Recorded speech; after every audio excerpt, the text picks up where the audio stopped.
दोस्तों इन्वेस्टर्स के लिए एक बहुत बड़ी खबर है। सेबी ने एक नया प्रस्ताव जारी किया है जिसके तहत स्टॉक स्प्लिट, शेयर्स के फेस वैल्यू के कंसोलिडेशन, मर्जर या डीमर्जर के बाद लिस्टेड कंपनीज केवल डीमेट फॉर्म में ही नई सिक्योरिटीज जारी करेंगी। इसका क्या मतलब है, कंप्लीट में आखिर इस प्रपोजल में क्या क्या कहा है सेबी ने, सारी बातें हम इस वीडियो में कवर करेंगे। तो वीडियो में अंत तक बने रहिए ताकि सारी इंफॉर्मेशन आप तक अच्छे से पहुंच सके। तो चलिए वीडियो को शुरू करते हैं। मेरा नाम है गौतम ठाकुर और स्वागत है आप सभी का मेरे यूट्यूब चैनल में। दोस्तों सेबी ने मंगलवार 14 जनवरी को एक प्रपोजल जारी किया है जिसके तहत सेबी ने कहा है कि स्टॉक स्प्लिट या फिर फेस वैल्यू के कंसोलिडेशन, मर्जर या डीमर्जर के वक्त जब शेयर इशू होते हैं, अब से कोई भी लिस्टेड कंपनी केवल इलेक्ट्रॉनिक फॉर्म में ही शेयर इशू करेगी। फिजिकल फॉर्मेट में अब कोई भी कंपनी अपना शेयर इशू नहीं कर पाएगी। सेबी के इस कदम का मुख्य उद्देश्य जो है वो इन्वेस्टर्स को डीमेट फॉर्म में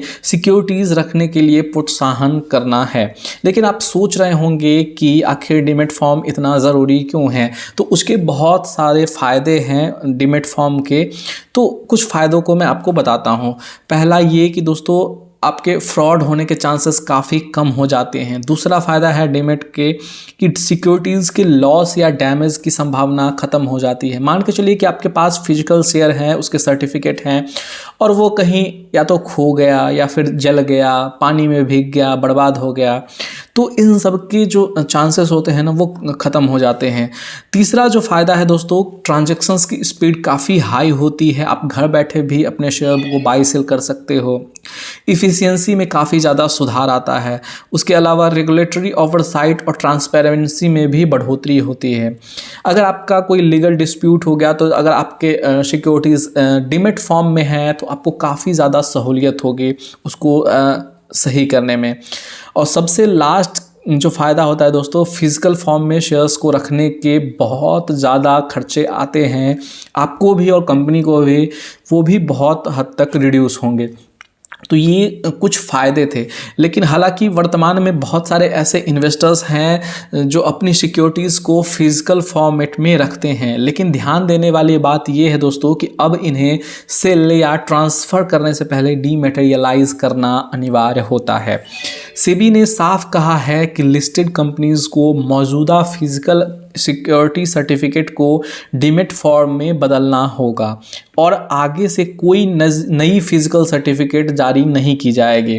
सेबी ने अपने कंसल्टेशन पेपर में कहा है कि सेबी का जो LODR यानी रेगुलेशन है, LODR का मतलब होता है listing obligation and disclosure requirements regulation, 2015 में संशोधन का तो सेबी ने कहा है अपने कंसल्टेशन पेपर में कि हम यानी कि सेबी रेगुलेशन एक्ट जो है 2015 उसमें संशोधन का प्रस्ताव रखते हैं ताकि stock split, face value consolidation और स्कीम ऑफ अरेंजमेंट के मामलों में सिक्योरिटीज़ केवल डीमेट फॉर्म में ही जारी किए जाएं। इसका उद्देश्य है डीमेट होल्डिंग्स को बढ़ावा देना।